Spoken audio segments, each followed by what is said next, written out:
Hey guys, welcome to Vihas Hub. நம்ம இன்னைக்கு என்ன பார்க்க போறோம்னா பட்டை கிராம் பொடியும் ரசப்பொடியும் எப்படி அரைக்கிறது நம்ம பார்க்க போறோம். இது வந்து பட்டை கிராம் பொடி.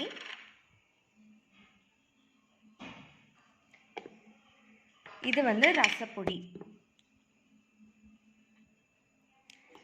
நம்ம கடையில் வாங்குற பாக்கெட்டை விட நம்மளே அரைச்சு சாப்பிட்டா ரொம்ப ஹெல்தி. ஸோ நம்ம இன்னைக்கு இதை எப்படி அரைக்கிறது அப்படி சொல்லிட்டு நம்ம பார்க்கலாம். வாங்க வீடியோக்குள்ளே போகலாம். ஸோ இது வந்து பட்டை கிராம் பொடி அப்படின்றது வந்து கரம் மசாலா தான். இது நம்ம வந்து பிரியாணிக்கு, குழம்புல எல்லாத்துக்கும் நம்ம போட்டு செஞ்சோன்னா நம்மளுக்கு நல்ல ஃப்ளேவர் கிடைக்கும். இது வந்து ரசப்பொடி. இந்த ரசப்பொடி வந்துட்டு நம்ம ஒவ்வொரு வாட்டியும் மிளகு சீரகம் போட்டு அரைச்சி போடுறதுக்கு நம்ம ஒரே வாட்டி அரைச்சி வச்சிட்டோன்னா இந்த பொடியை போட்டு நம்ம ஈஸியாக ரசம் வச்சுக்கலாம். ஸோ இந்த ரெண்டு பொடியுமே வந்து எங்கள் பாட்டி பண்ணது தான். எப்படி எல்லாத்து வீட்லேயுமே வந்து பாட்டி பண்ணால் ஒரு தனி ஃப்ளேவர், அது ஒரு ஸ்பெஷலாக இருக்குமோ அதே மாதிரி இந்த பொடியுமே வந்து சூப்பராக இருக்கும். நீங்களும் இதை ட்ரை பண்ணி பாருங்கள், எப்படி இருக்குன்னு சொல்லுங்கள். ரசப்பொடிக்கு தேவையான இன்க்ரீடியன்ஸ் என்னென்னு பார்க்கலாம்.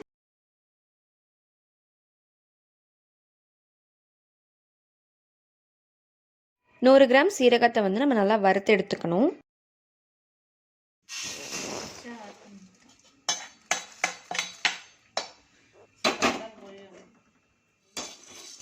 10 கிராம் கடலைப்பருப்பு,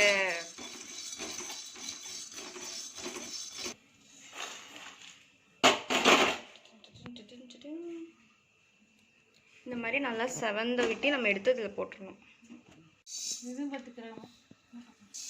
10 கிராம் வெந்தயம்,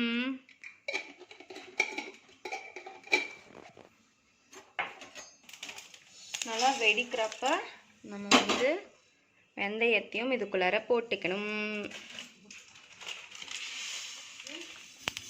2 ஸ்பூனு இது எள்ளு 2 ஸ்பூன். இதுவும் வெடிக்குது பாருங்க,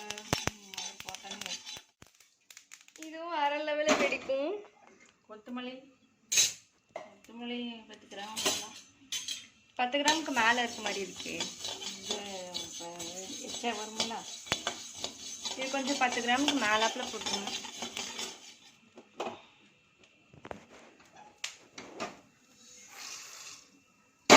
கொத்தமல்லி,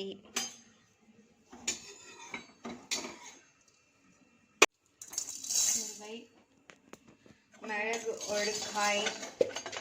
முக்கியமான இன்க்ரீடியன்ட் ஃபார் ரசம் வந்து மிளகு தான், முக்கியமான ஒன்று.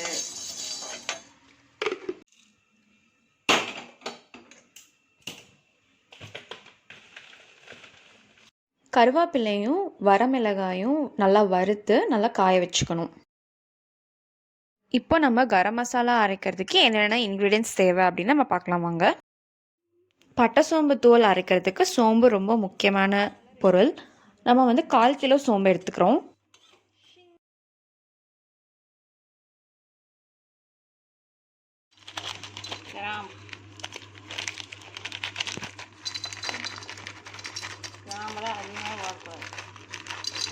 கிராம்பெலாம் அதிகமாக போடக்கூடாதா?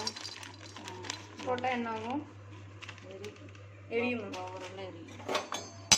இவ்வளோதான் எரியுமாங்கண்ணா, அதனால இவ்வளோ போட்டுருங்க. அது எவ்வளோ?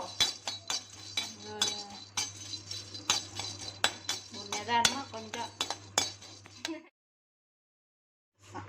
எவ்வளோ?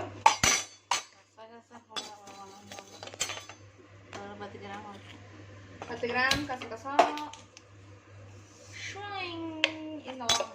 கூட காட்ட வேண்டாம், பட்டை தான். இவ்வளோ பட்டையா?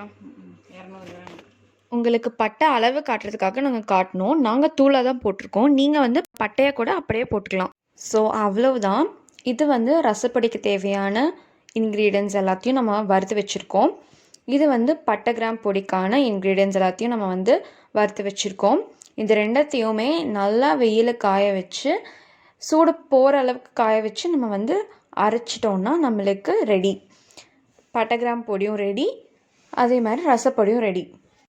நீங்களும் இதை ட்ரை பண்ணி பாருங்கள், எப்படி இருக்குன்னு கமெண்ட்டில் சொல்லுங்கள். Tata, bye-bye. Thank you. Subscribe for more videos. Have a nice day. Hit the like button.